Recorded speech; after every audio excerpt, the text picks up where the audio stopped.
everyone, and welcome to Too Stupid to Live, a podcast that chats about romance novels, usually $5 and under.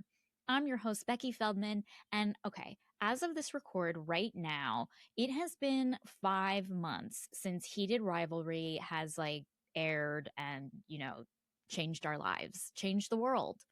So, the last I heard, season 2 is coming out next year, which is basically the equivalent of 10 years. So, I am guessing you need a sexy hockey romance to fill the Heated Rivalry sized hole that is in your bookshelf, that is of your heart.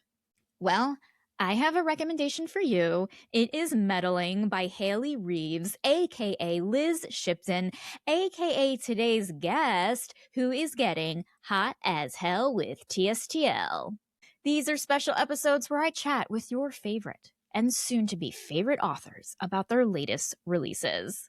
Honestly, like the rest of the world, I'm sure, I read a lot of hockey romance after I blew through Heated Rivalry over the holidays. I have to say, Meddling does a superb job scratching that itch if you miss Heated Rivalry. But more importantly, it stands on its own as a thoughtful and super sexy sports romance. I highly recommend it. I'm so excited that Liz joined me for a chat while on her boat, which is so cool, despite this episode being hot as hell. Oh my God, Liz Shipton, or should I call you Haley Reeves? What's just hello to you. Welcome to this podcast, Too Stupid to Live. Hi, I'm very excited. We are very excited to be here. I'm talking to 12 different people right now. You can't see this, but you have so many different personas, and there's 12 people. Yeah. Pronouns. Hooray. Yes. But I just want to start off by saying congratulations. You have a new book out. Yes. Right now. Thank you. Yes. Thanks so much. Yeah, it just came out yesterday.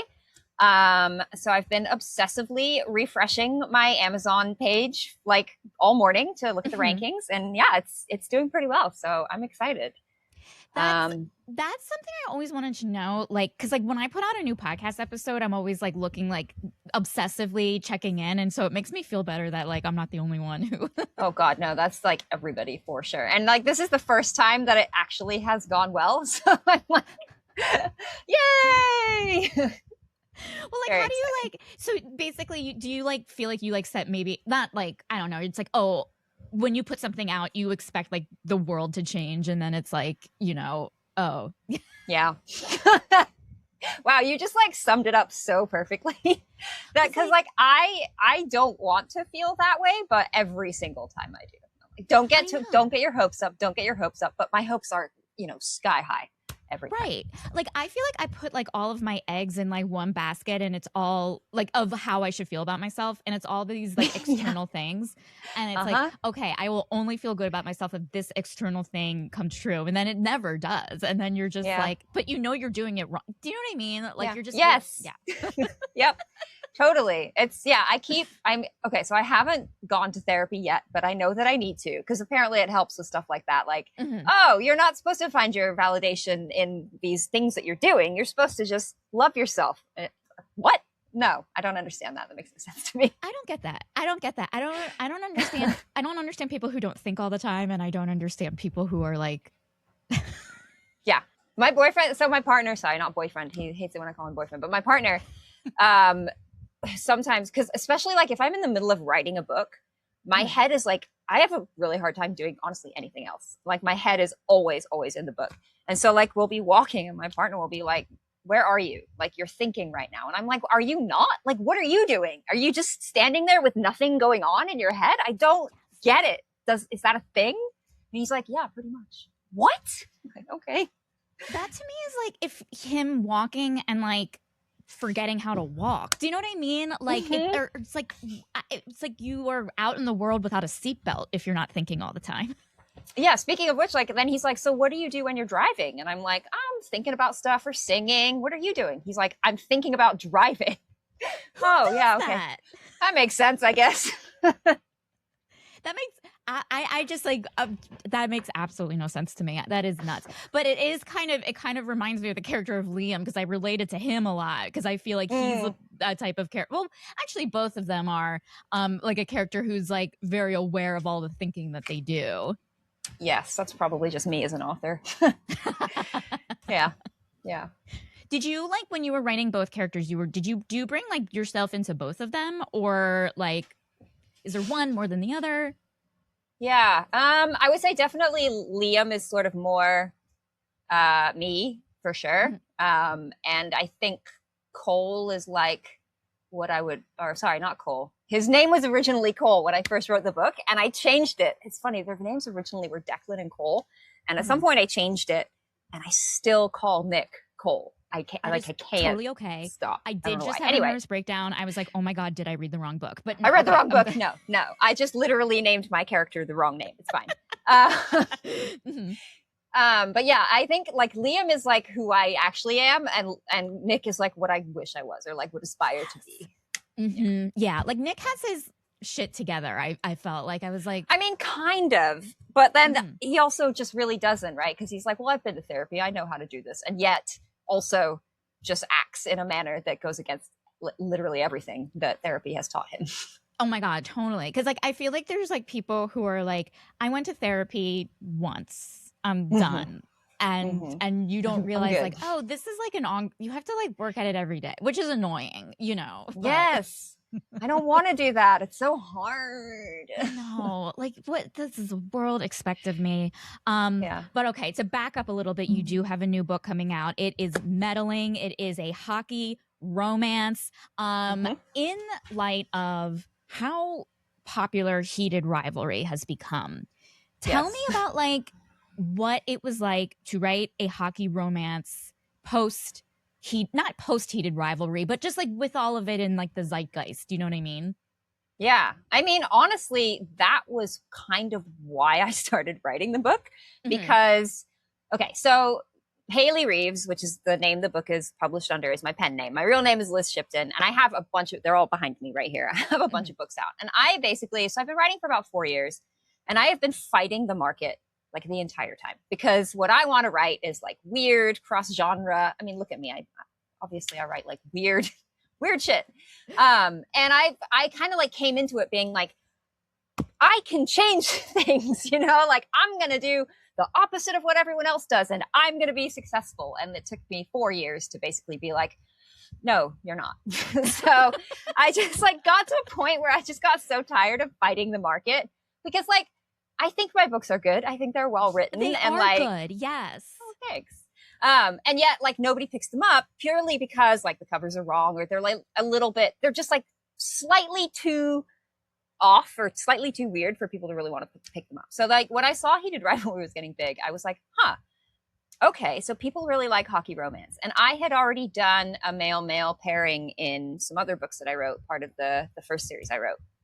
So I knew I liked writing that. And I was like, I think I could do something like that. And like, that's what everyone tells you to do, right? Like writing to market is like, look at what's doing well and then figure out, you know, what's good about it and try to do that. And I sort of refused for 4 years to do that. And then, you know, was like, maybe I'll just try that one time. And hey, guess what? It works. Frustratingly. But don't you think like okay, like it feels like but you're still like because you still have like other stuff coming out under the Liz Yes. Shipton Yeah. umbrella, Yeah. so it's not like you're abandoning. Do you know what I No, mean? totally. I actually have a book coming out in July under that name called Mother and Slaughter. That's like a completely different, totally different thing. And yeah, so I'm getting to a point where I'm like, okay, so I know how to write. I have kind of the marketing stuff together a little bit. What do I like actually want to do, and how am I going to grow this into like an actual career? So yeah, I basically am like, I'll write some books to market to actually make some money, and then I'll go fuck around with whatever I want to do, you know, under my real name, and I'll just kind of keep those separate. So I think a lot of people do it that way. Yeah, I feel like that's the trajectory of like all creative people. Do you know what I mean? Yeah. Yeah. Yeah, definitely. It should not have taken me 4 years to get to this point. No, Oh no. well. I feel like it's like one of those things of like you learn everything when you're supposed to learn them.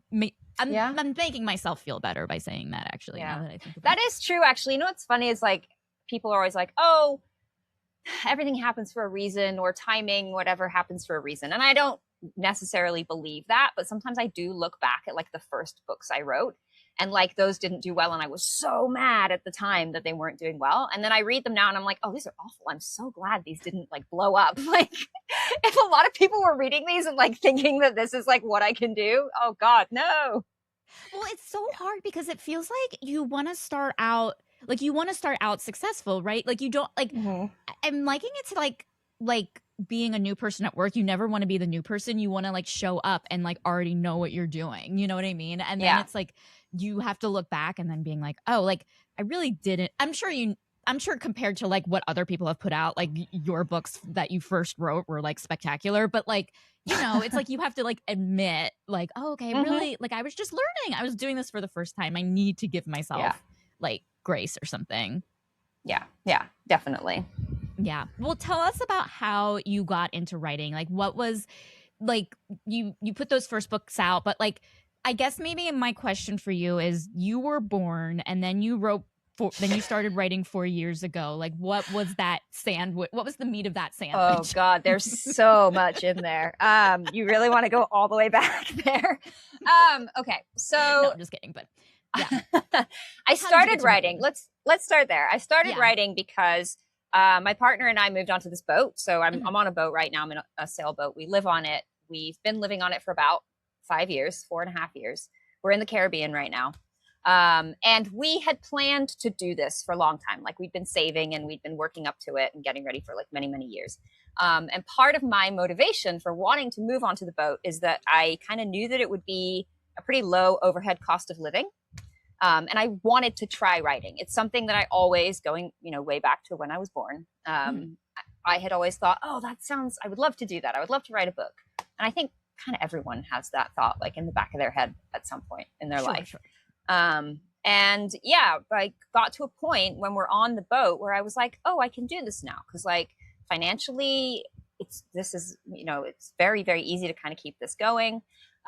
So I was freelancing part-time, doing some like copywriting and stuff. And then I started writing Salt, which is the first book in the dystopian series that I wrote. And I just like fell in love with it so hard. I mean, got like obsessed. I mean, if you want to talk about like Liam, I mean, obviously I'm like on the spectrum somewhere. And I think that kind of fueled this, like what is essentially a special interest, I guess. Mhm. And I just got so deep into it. I wrote like 9 books in that dystopian series, which is way too many books to write in your first series. Don't write that many books in your first series. And then just kind of was like, this is what I want to do. Like I figured it out. And I've done a lot of artistic things in the past. Like I've kind of always been around. So I grew up playing music. I was in a lot of bands and studied music in college. That's actually what I have my degree in. And yeah, just kind of always have been creating and stuff, and finally got to a place where I was like, okay, this is the thing that I want to do and want to keep going for, forever and ever. Do you realize how awesome your life is? You live on a boat and you write full time. I know, it's crazy.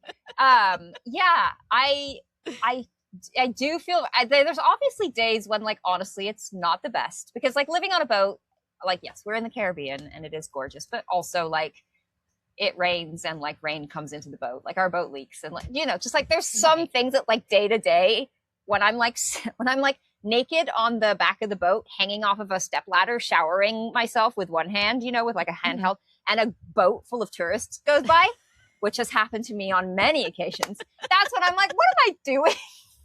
What am I actually doing with my life? Hi, yes, what's up? No, I'll just pretend like I'm French and hopefully it'll be, yeah. So I like it. It's like, up and down. No, French people bathe in public, so I'll just use that. But they do. It's funny because like in the in the Caribbean, well they do here. Out here, honestly, like when you're on a boat, like you kind of just get used to seeing people's asses all the time, because like a lot of them are just like, yeah, we don't care, especially the French. Yes. Yeah. Okay. Can I ask you boat? I mean, like I know you're a writer, but can I ask you a few boat questions? You can. I'll do my best to answer them. My partner is definitely the like captain, but right. Yeah. So like, sure. okay, you Do you have to do like, do you do boat? Like, do you have like, my only reference to boats is below deck. And so like, it seems like you do boat stuff like every day. Like, are you sailing about or are you docked a lot? Like, what? We are docked a lot, actually. So right now we're on St. Thomas, which is an American territory in the USVIs, because my partner actually just got a job here. So we're going to be here in St. Thomas for at least 6 months, maybe longer, kind of depending on like how his work goes. And we've been in, I mean, when we get to a place, we tend to kind of stay for a couple weeks or a month. And we were in Cartagena in Colombia for like 6 months over the summer, which I don't recommend. It was so hot. It's like brutally. I actually fully understand the meaning of the phrase oppressively hot now, because like you can't do anything. So yeah, so we're usually kind of sailing for like a couple days, maybe tops, and then getting to a new spot, and then we stay there and we hang out and we see what it's like, and we, you know, kind of get to know it. We've been in the Caribbean now for about 2 years, so we've been kind of bouncing around between all the different islands here. When we left California, we were sailing a lot more, just because there's longer hops there and there's not really as many places to stop. And also we were like brand new and we didn't really know what we were doing. So we kind of rushed through the first part of it, which we sort of wish we hadn't, but yeah. Did you have to like do any like pre-train? Like, I know your husband, you said your husband, oh my God, your partner is the captain. But like, did you like, what was your previous sailing experience? I probably should have done some, but I did not. No. I just, sorry, hold on. The boat is, okay. Oh my God, everyone, the boat's moving. Everything is falling down right now. This is fascinating. So where we are right now, it's like pretty flat, but there's a ferry that goes by. Oh. So like every time the ferry goes by, it's like kind of have to like wait for it to go. Sorry. Okay. Anyway, it's kind of like my apartment, and when the gate opens, everything shakes. But that's not. That shouldn't be happening. Totally. Yeah, that's like the same. Yeah, definitely. But no. So my partner, he taught sailing, and he is certified. He actually just got his U.S. Coast Guard license for this job that he's getting. So he's like a certified captain. He knows everything. Nope. But we kind of like, so when we started out on this like trip, we made a deal that was like, okay, if he can keep us floating literally, I will keep us floating financially. So he started sort of taking on like all the boat stuff, and I started looking for like remote work and kind of trying to like parlay my skills into something that was going to like, you know, make us some money and keep us going. And that's kind of how we've kept it separated for the last like few years. Do you know how like some writers have like their, you know, I love to write XYZ in this spot at this time of day. So what is your like, what is it like writing on a boat? Like, do you write on the boat? Yeah. Well, we live on I'm like always on the boat. So not always, but you know, we live here. So it's most of our time. When we first left and we were sailing down like the California coast, and I was writing this book that just fell over here, Salt. This I actually wrote mostly on my phone. Wow.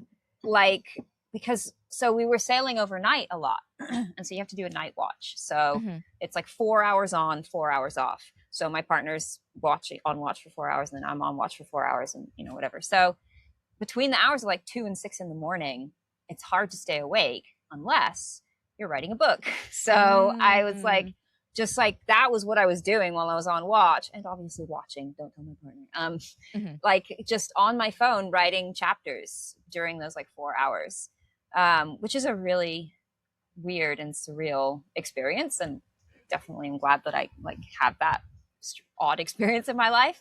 Now I kind of tend to stick more to like regular working hours. So I usually start around like 7:30 or 8, because we both get up pretty early for my partner's work, and then I'll work until like 5.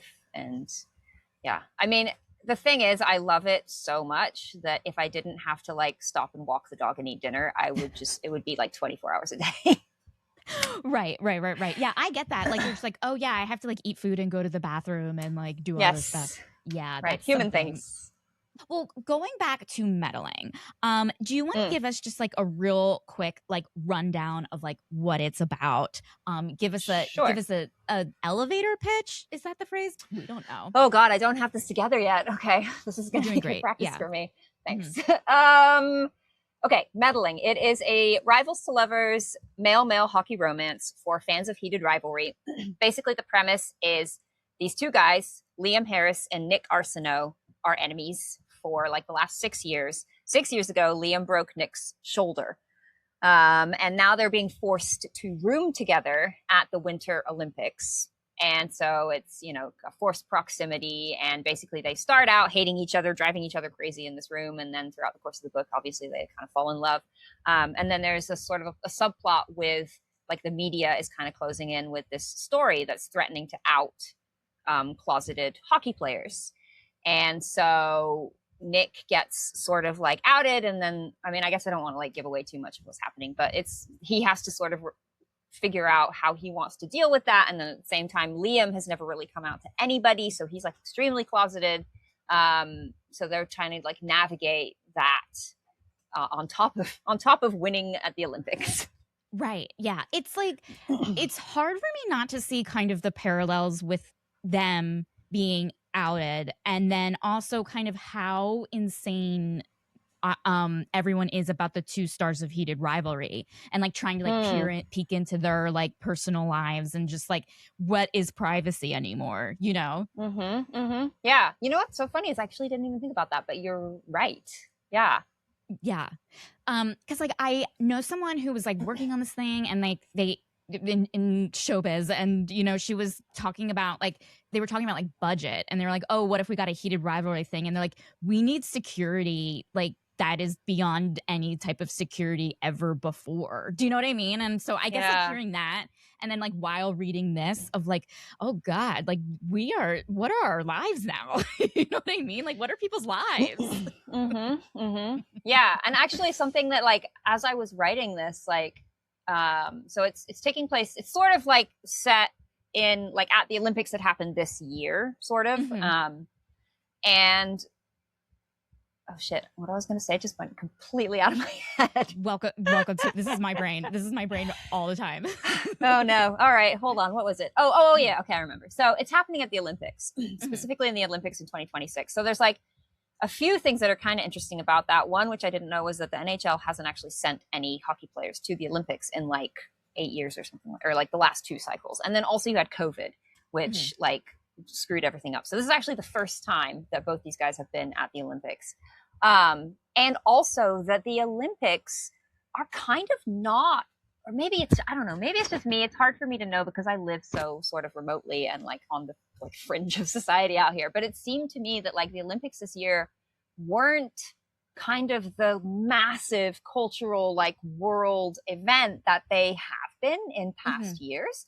I don't know if that's just my perception or if that's actually true, but like as I was writing the book, I was thinking about that because like that's, I mean, there's kind of a component of that to the story, that like this story that comes out about Nick doesn't actually get much traction because our media is so fragmented now, and because everything has become the way it is, that you can kind of like fly under the radar, as opposed to like, I don't know, maybe 10 or 15 years ago, that would have been like a massive, massive thing.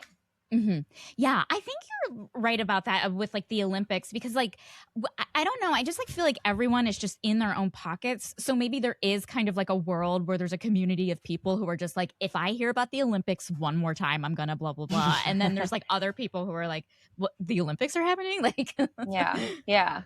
Which is crazy because I mean, I remember from my childhood, the Olympics were like, oh my God, the Olympics. Yes, it was like this huge thing. It was like this national thing, and now it's what I really found striking about the book is like how is the setting, and I know this is weird, but like the setting of like the Olympic Village and their dorm, because there's a lot of time spent in this dorm where it's the two beds and the two of them, and they're looking at each other's things, and they're like seeing how like they kind of how they live with like this the books that they read, or like what they're looking at on their phone or computer or something like that. And it's like it feels like such a confined space, and I'm like, do you I have to ask about like the parallels between like, you know, just being on the boat and then like kind of like living with like in this dorm with like another person.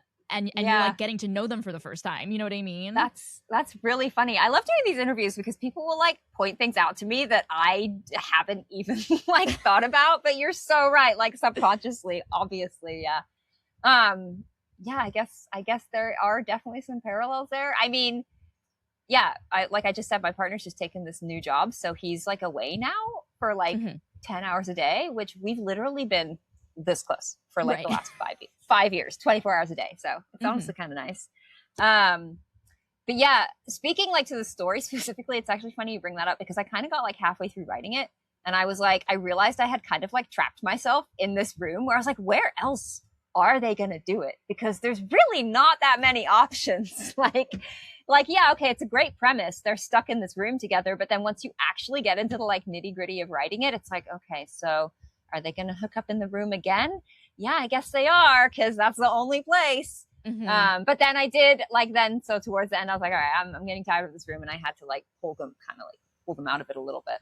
But yeah, and then you kind of, it forces you to get a little bit creative because like, and I think the same thing with like a slow burn also forces you to be a little bit creative because you want spicy things to happen, but without them like having to actually like have sex in a new location. So like you can have like stuff like the locker room scene or the shower scene or like I mean, I don't want to give away what like happens at the end, but like it's a great scene, everyone. Yeah, force you it does kind of force you to sort of like navigate around that like trap that you've created for yourself, I guess. Do you think that like, because like when as you're saying that, it kind of like makes me think of like that kind of like, oh, when is this going to happen? What's the timing? It kind of like also like mimics or mirrors the more romantic and relational part that has nothing to do with sex, of like when the two of them are finally going to like get past each other's walls and see each other. Like when does the burn start burning, you know, in all respects, you know what I mean? Yeah, I mean, that's like, I think that's what people, well, not necessarily, but I think a lot of readers really want that. Sometimes I think the sex is great, and at least that's kind of how I've approached all my other books, where it's like the relationship is really the key thing that I think people are wanting. Yes.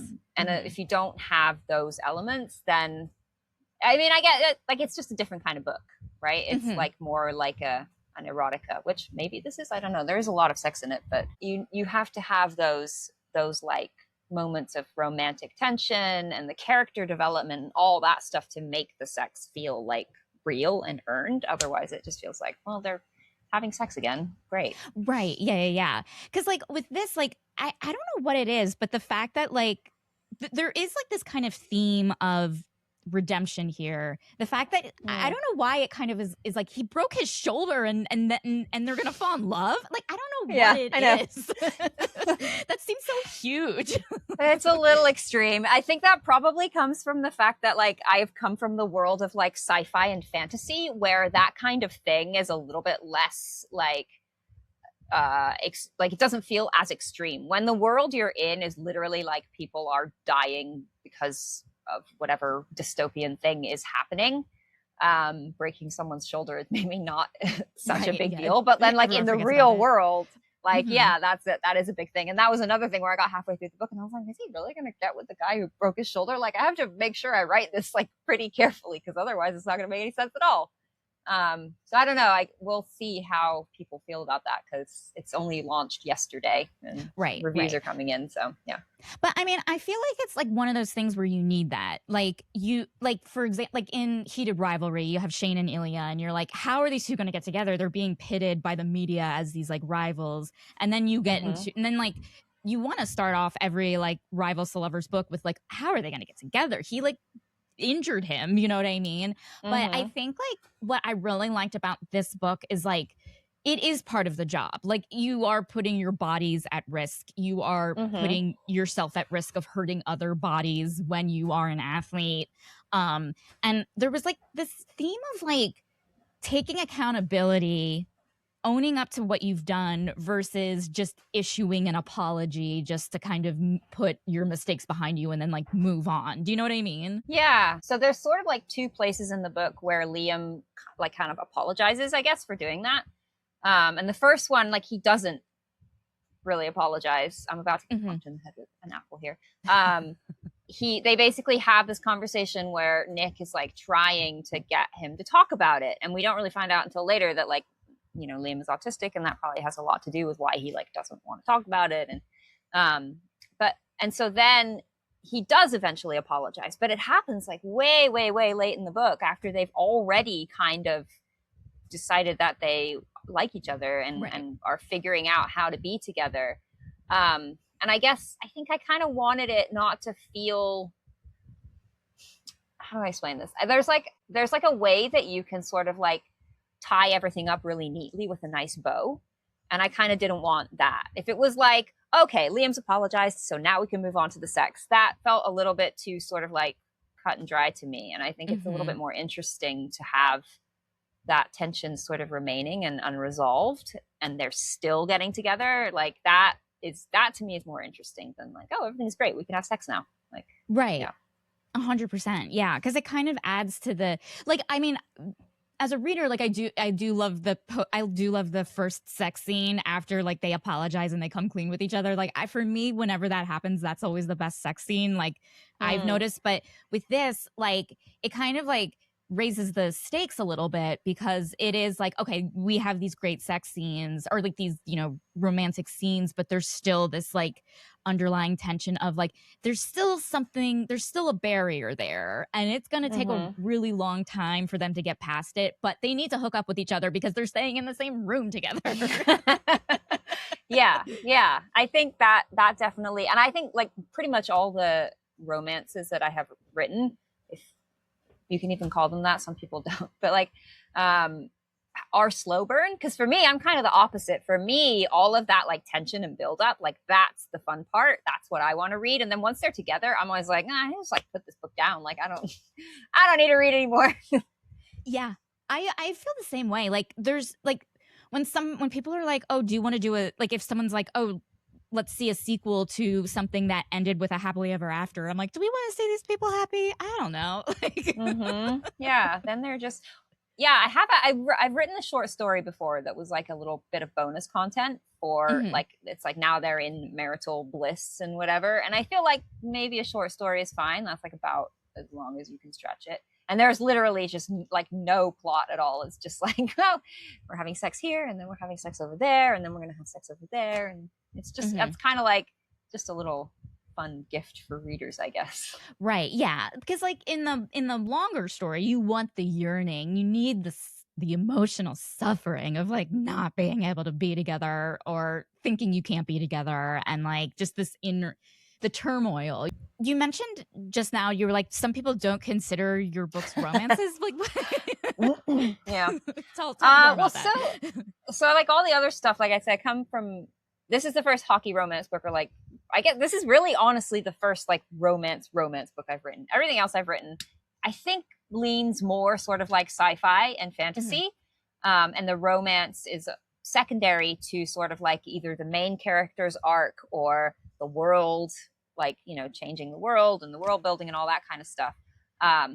When I first started writing, I really just like, I didn't even want to write any romance into the books at all. I was like, I hate romance. It's so cheesy, blah, blah, blah. But then I realized like, okay, well, the market is huge, so I guess I might as well like try my hand at this. And this series, the first one I wrote, started out as a YA series. And like YA, like you pretty much, there's usually romance in YA because it's just like such a big part of being a teenager. So I kind of started writing like YA romance. And I didn't even really know about spicy books at that time. And then I discovered ACOTAR, and I was like, oh, people really like this. I wonder if I could do this. And so then I started I went back to a book that didn't have any spice in it, and I sort of added these spicy scenes. And so all those books are very much like plot first, character development first, world building first, spice second. And yeah, the main couple in that series doesn't actually really get together until like book 3. So books 1 and 2, when I was like advertising it as like a dystopian romance, people were like, this isn't a romance. They don't get together. The book literally ends with like the guy being kidnapped and the girl being like, I guess I'd better go rescue him. Right. So yeah, definitely not technically a romance. But like I've read duologies that are romances, like I just finished, what is it, The Moth and the Night or something. Oh, And Rachel Gillick. yeah.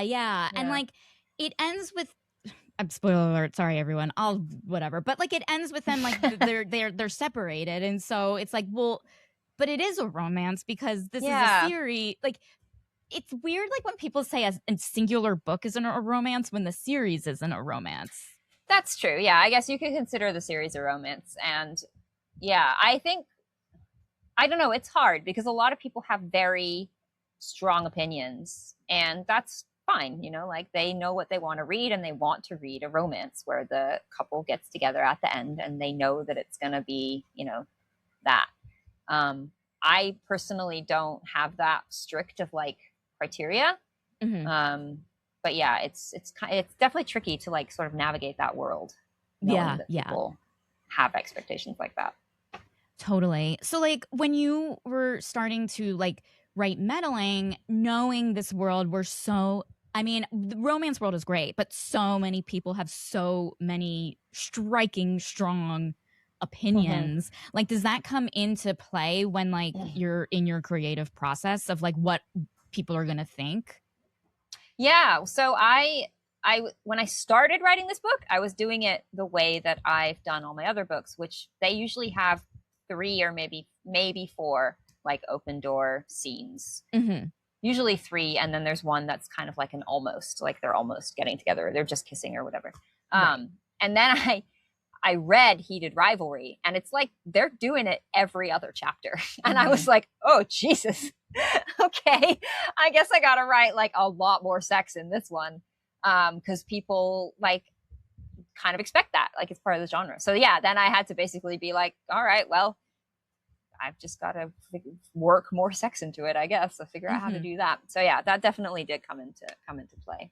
There was a lot of like moments where it was like, okay, it was like just a blowjob, or like it's like they feel hot. Like I don't know, like because like there are moments like for me, this is my thing, but like when someone feels horny and they are talking, and there's a section in the book where they are talking about what their body is doing, whether they're getting a boner or they're feeling wet, and I'm like, this is the horny stuff. Like even if it's not like physical, even if it's not like person on person on person, you know what I mean?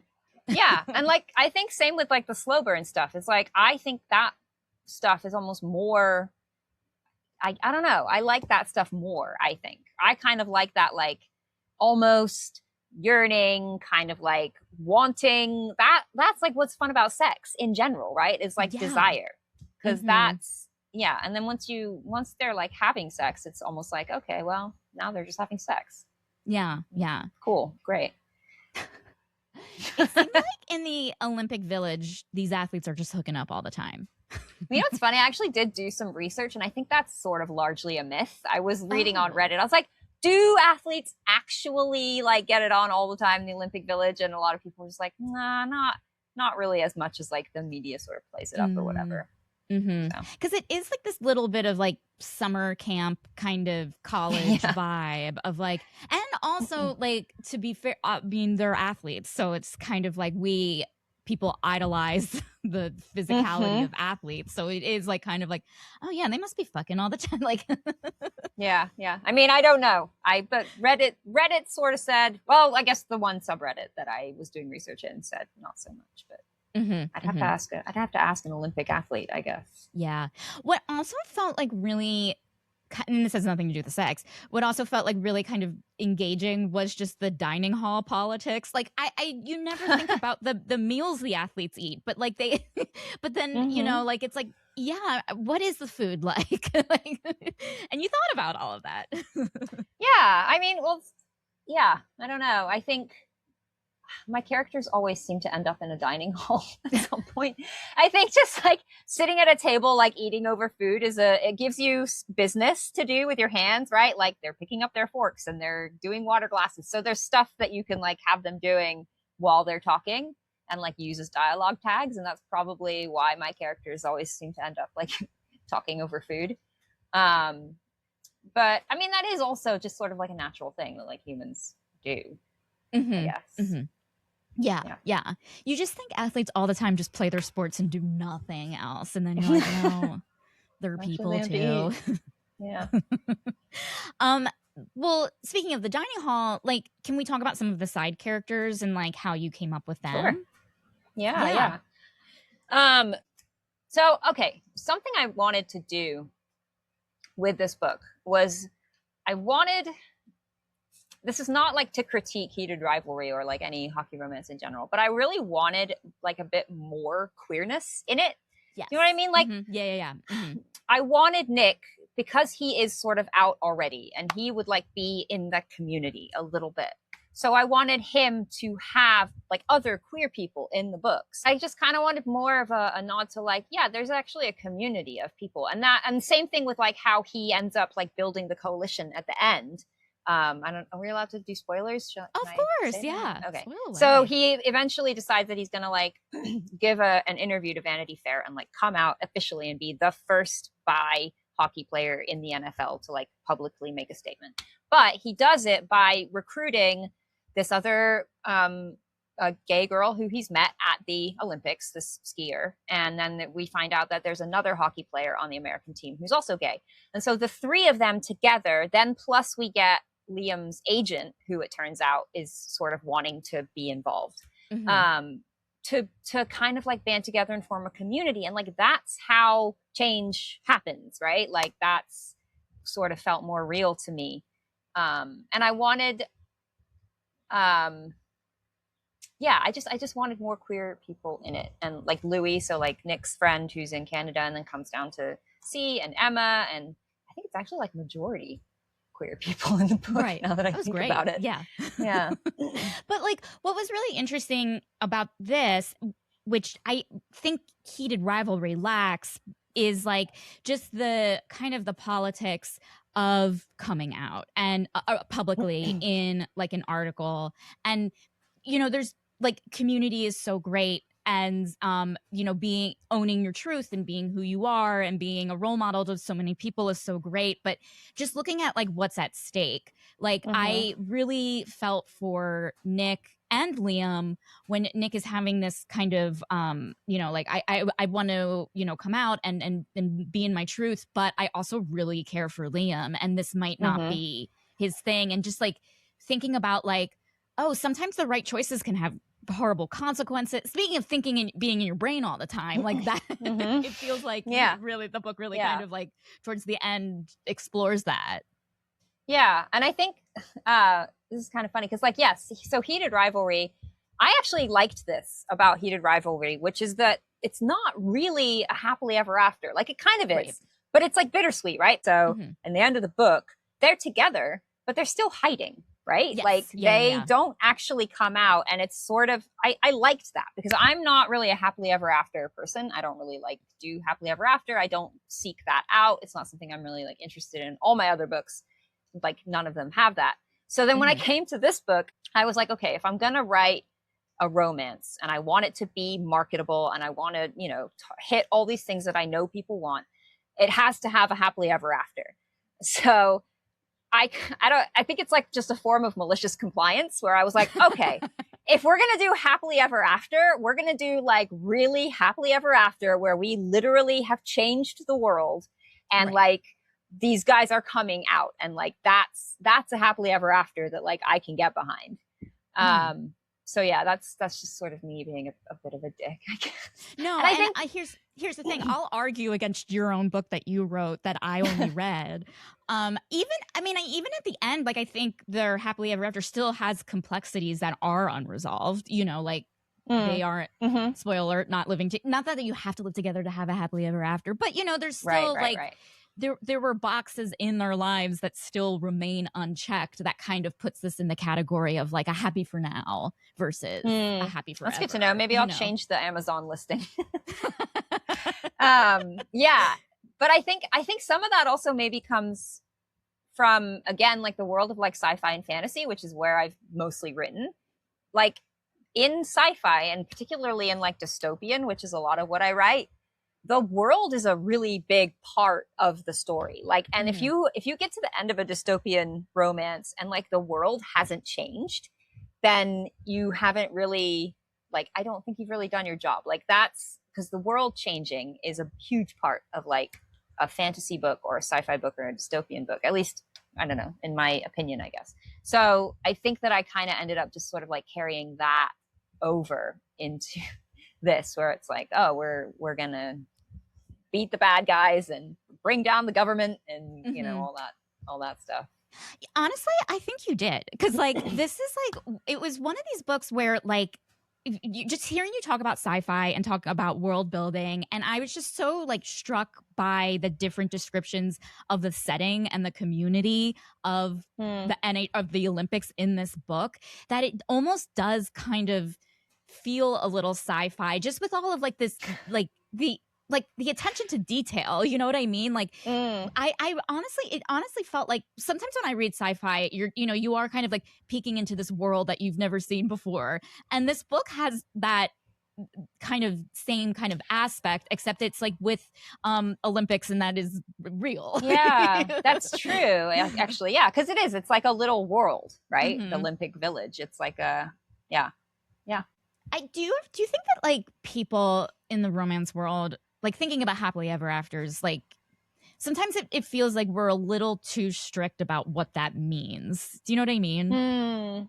Yeah, maybe. I mean, it's hard for me to say because I don't really, it's not something that I care so much about. I do think that, I don't know, it's hard. I've spent the last 4 years sort of like going back and forth between like, people like what they like and they can read whatever they want. Right. Also, why do they want to read that? but like that's fine. People read what they want, and I don't necessarily always understand it, but like, you know, whatever. So I don't know, I'm just getting to a point where I'm just like, whatever. If you have a strong definition of happily ever after and that's what you need, then fine. Maybe I didn't meet that, and like, I'm sorry, and you're going to leave me a 1-star review, and that's why I don't read reviews. You know, like, guess what? Not reading them. So there you go. Yeah. Whatever you want. It seems like there's like this like kind of like heated rivalry, if you will, between being a writer who wants to please people, please readers, write something that reaches people, versus the writer / reader / fan who like has their own kind of opinion, like thoughts and feelings about like what makes the genre you're writing work, you know? And it feels like it like comes, they're at each other's throats sometimes, you know what I mean? Yeah, definitely. I would say I'm at my own throat almost every day. Just arguing, being like, no, it's fine. No, but why? But like, what's amazing about it is that you still like, it's still like you don't let it get to you. You know what I mean? Like, you just like write and you put out. Well, you know what I mean? Like, to the point of you're publishing books. You know what I mean? Like, there's I think like I don't know why I find that impressive. Of like, oh, you just don't like abandon it. That's pretty cool. Yeah. No, I would say I like have been like, it is a struggle for sure to like, I don't know, write things that you think are really great and have people not, I'm sure you know, right? Like, just have people not respond to them. And then you write something that's like, you hate, and everyone's like, oh my God, amazing. Like, or like the TikTok that you spend an hour on goes nowhere. And then some, you know, thing of your double chin while you're just doing whatever, like, everyone loves it. Yeah. Oh, well, this segues. You are actually also a content creator. Talk about that a little bit, because you do. That's how I found you for the first time. Your videos were being like targeted towards me of like different like romantasy tropes and stuff. So do you want to talk about that a little bit? Sure. Yeah. That is so funny. It's like maybe 3 years ago, I think, at this point almost, where like I was making these. Like, I sit at the computer pretending to type, and then there's this like snarky voiceover that like tells a little story, I guess, in like about a minute. And it's just sort of making fun of all these silly tropes that are primarily in romance, but also you find them in like sci-fi and other things too. But yeah, I think probably those blew up precisely because of that, because of tropes. Like, Book Talk is heavily into tropes, and that's how books are marketed there, and that's how readers find what they're looking for, and that's what everyone talks about. So I've put up other videos that like I think are funny, but because they don't touch on the same tropes, they just don't get the same kind of reach. I also found out that some of those videos were actually sort of building the wrong audience for me. Mm. because I think a lot of my readers who have found me in the last few years have found me through those videos. Mm-hmm. But a lot of other people have also found me who are not readers and are just, especially like if you get to a video that goes up to like 4 or 5 million views, you're hitting so many just like Right. random people who then don't buy your books, which was incredibly frustrating. Yeah. Yeah, it's like 4 years of me sort of slowly realizing, or however long it's been since those came out, like 2 years of me slowly realizing that, like, oh, a lot of the people who are watching my videos don't actually care about my books at all. And then Right. you have to figure out a whole new thing to do on TikTok to like, how am I going to get the actual people I need? Right. And it's like, again, you're at the whim of like an algorithm that like makes no sense. And, Yeah. yeah, it sounds hard. So you were basically becoming like making these videos. This was after becoming a writer. It wasn't like, oh, I'm a Yes. creator, then writing. No, yeah, I was making the videos as a way to promote my book. Like that's really the only reason I got on Book Talk was to Right. to find a way to promote my books because other authors were like, that's where you need to be. Mm-hmm. Mm-hmm. Yeah. Yeah. When you like have ideas, like does it happen? Like do you have like content ideas like while you're writing and then it's like, oh my God, what do I focus on? That's funny. Yeah, maybe sometimes, and then I usually would just try to like take a note in my Mm-hmm. phone and write it Mm-hmm. down. I would say when those videos first started to blow up, I was like, oh, great. And I sat and I just like came up with as many ideas as I possibly could. I've made so many of those at this point. And then inevitably I did sort of run out of ideas. And then I just took all the ones that I'd already done and shot them again. Right. And Yeah, like yeah. posting them again. Mm-hmm. Yeah. Mm-hmm. Yeah, it seems like I like just the like hearing about other people who do like content creation and just like putting out, especially focusing on like social media and stuff, just the amount of like, oh, you're re-editing stuff or you're taking stuff and repurposing it. Like there's a lot of like more thought than actual, like, do you know what I mean? Like just like it's just, you're thinking strategy and versus like, to me it seems like, oh, someone just had a funny idea and they like tape themselves and they put it on and then they're like moving on with their life, like Yeah. I mean, I think there is that too. But yeah, I definitely came at it from the angle of being like, I want to utilize this platform as a tool to reach people. And I mean, it's been varying degrees of success. I'm still figuring it out, We all are. We're all figuring it out. But it seems like you've like kind of made this like name for yourself and you kind of like created this like identity that's very uniquely you. And like I think that says a lot about like who you are and what you're creating, like especially in a world romance where it does feel like there's so much pressure to kind of fit a certain mold that you still are like finding a way to like carve out yourself in this world. You know what I mean? Well, that's nice. That's good to Yeah. hear. Because yeah, that is definitely I mean, I don't know. I'm never gonna be with this hair. Like, I'm never gonna be like a typical romance. And what's funny is like actually that's something that I've figured out as well in the last like 4 years. Is that yeah, you are actually kind of weird and like not really quite the same as like the things you're trying to do. And like that's kind of what's been frustrating for me is like I write something that I think is super marketable and then I put it out and I realize that like, oh no, actually that's pretty weird. And like most people don't like that. And yeah, it's been really interesting to kind of learn that about myself through my writing, like in the last like 4 years. And I think meddling was me basically being like, okay, well, you know that now. So now let's like actually try to write something marketable. Let's actually do it right this time. Well, I think you did it beyond right. I thought it was excellent. Oh, it was thanks. so I read it in one night. I thought it was so fun to read and like Yay. I really did I cry a little bit? I cried. I really? have a yes. Yeah, I cried like I cried at the airport scene. And I don't want to admit that I cried, but I did. Well, that's great. I love to hear that because I literally do walk around and I would say that thought, this is so embarrassing. That thought pops into my head probably at least once a day right now. Like, I wonder if anyone cries at airports. Yeah. That's so lame. Yeah. I felt like, cause like, there's like, yeah, I I'm like, yeah, I'm in tears. And like, I hate to admit, because it means that I have like a soul and stuff, and I don't like to admit Oh that. God, who I know wants it's one of those? gross. Yeah. Like, Ew. ugh. I don't want anyone knowing that I'm not like my cynical exterior is actually really fake. Yeah, yeah. Oh my God, you should read this book. This is like right up your street. Yes, if I that's the have it. It's truth. on my TBR list, I think. I think it's Oh on my God, my, read it. yeah. Oh my gosh. Okay. Well, you mentioned Mother and Slaughter, and I want to touch upon Mm, that before we end. Talk about that. This is a Liz Shipton original, you know, like that's under a different your original yes. I was about to say screen name.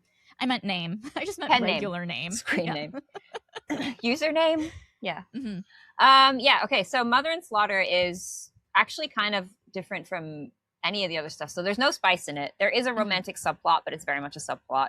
It's basically a political satire, but set in a fantasy world. So the main character's name is Eleanor Skinner. She is a 35-year-old gladiator, and she lives in this world called Draconia, where basically women are stripped of their magic at birth, and then they're given the choice to either become a mother or a gladiator. So Mm-hmm. at 18, you basically have to choose between those things. Eleanor chose gladiator. She's a career woman. She's like very into her job. Her job is slaughtering other women for sport once a year. And then she gets pregnant, and she does not want the baby. She would like to keep risking her life, you know, once a year in the arena rather than have a kid. So she and her friend Roz, who's another gladiator, go on this like quest seeking a witch to do basically a magic abortion, which sounds, I don't know, it's a tough sell, honestly, this book. I think because people see pregnant and they think it's an accidental pregnancy like romance book, which it is absolutely not. It's like it is a very blunt political satire that like you read and you're like, oh, this is exactly just poking fun at literally everything that's happening in the United States right now. So there's a trans character, there's an immigrant character. They basically all band together at the end to overthrow Trump. And the last chapter is essentially just a really thinly veiled Trump impression. Nice. And then we put a sword up his butt at the end. And like, that's the story. The least we could do. The least we could do. Exactly. So yeah, it's kind, I guess it's sort of like, I think that the like kind of political let's change the world thing ends up in all my stories. And that's maybe similar to meddling. But apart from that, it's a very, very different book. Yeah, it feels different. Here's what's like so striking to me is, and I mean, I love romantasy. I love fantasy. I feel like as of late, um, I, I'm a 41-year-old woman, and I don't want, and everyone feels like You they're look great. Thank you. Well, it's a filter. There's a filter. Oh, damn it. Where does that filter? I need it. Yeah. No, like I'm so like everyone it feels like a lot of the protagonists in a lot of fantasies are like 18. They Yes. save the world by the time they're 20.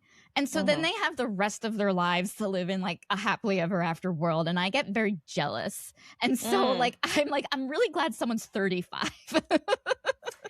Yeah, I was a lot the same thing. And like, yeah, a lot of my videos kind of, I think, touch on that, where it's like, she's 19, but she has the maturity of a 35-year-old. And like, well, what if we actually made her 35? Like, cool. And it actually plays pretty well on TikTok. Like I've put up some videos for that book, and people are like, people want that, I think. Yes. And like, I don't know, maybe publishers like will catch on to that, and it, like fantasy will start going a little bit that way in the mainstream. I don't know. I hope so. I hope so, because like again, like I love the genre, but it is just like being like, if I like, I need old women. I need to read about an old woman. And not even that 35 isn't even old. Right. But, totally. Well, that's like, yeah, it's kind of in the book.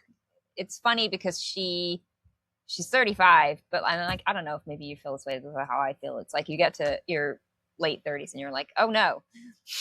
Yeah. I'm old now. Shit. Even though like, yeah, you're not really, you have so much life ahead of you, but I do suddenly all of a sudden feel like, why does my back feel like that? And what's going on with my shoulder? Okay, no, I don't like this. So yeah, there's a little bit of that in there. Yeah, I just like feel like it. Yeah, you reach your late 30s, and like I feel like I got this message of like, oh, you're done. We don't need you anymore. You know what I mean? And Uh-huh. then it's like, okay, well now I'm just like walking around in this. Now I just have the rest of my life with back pain, and I have nothing to Right. offer.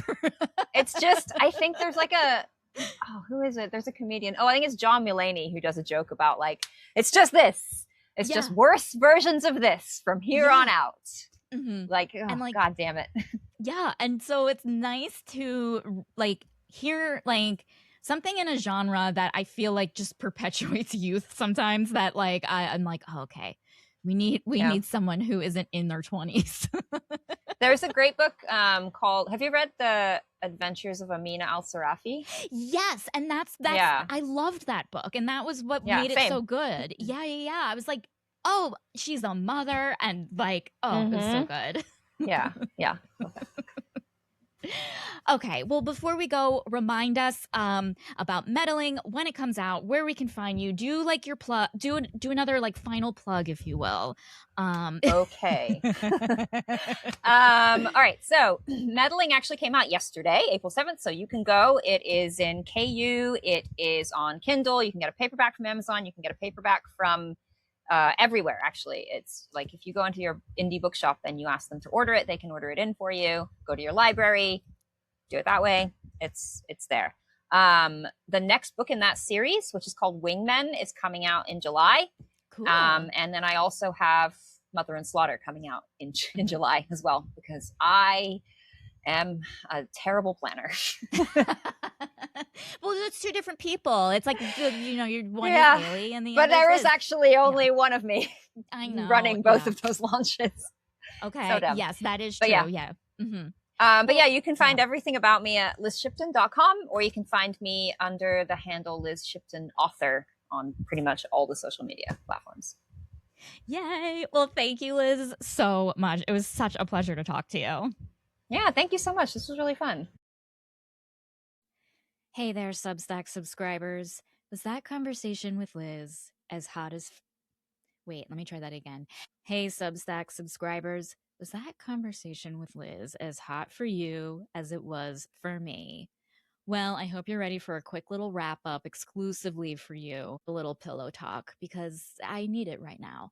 I had a blast chatting with Liz about meddling. I'm not gonna lie, I was a little nervous because I think Liz is like really cool because she like lives on a boat and she travels the world and she writes full time and she has like a really cool haircut. And my brain kind of went into like high school mode. But chatting with Liz made me realize that it can be fun to like create content for a specific audience, for a market, to like tap what people are into, because like you'll never know what you'll discover about readers, and honestly you'll never know what you'll discover about yourself.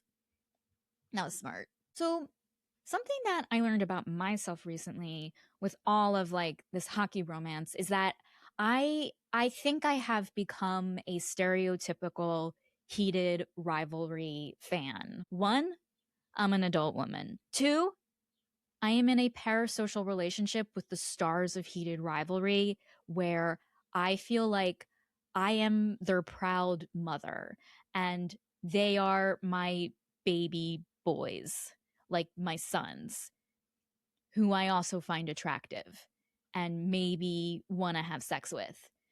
But I also want my baby boy sons to be having sex with each other as well. Again, I am a normal, heated rivalry fan. And if you too are a normal, heated rivalry fan, hit me up and we can talk about like normal, heated rivalry things. Like what it would be like to walk the stars of heated rivalry down the aisle at their wedding, only to have them turn to you and be like, you know what, mom, we want to marry you too.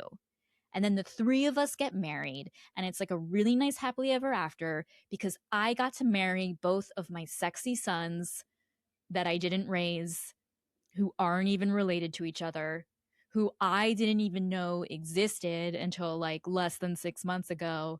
But for some reason, I am like so proud of them. Another detail about being a stereotypical heated rivalry fan is just is what I think a hockey player does on a regular basis, based solely on romance novels. It feels like maybe 10% of their lives is playing actual hockey. And the rest of the time, they're going to charity events in fancy suits. They're winning awards. They're just like checking into hotel rooms and hanging out in hotel rooms. And they're like obviously having passionate sex with the person they love everywhere all the time. That's like 90% of their life. Like that to me is the sport of hockey. And now that I know that's what hockey is, it really makes me regret that I never got into sports. So, look, if you know what sports are, I would love to get your perspective if I'm correct about the life of a hockey player. Unless there is no romance and sex.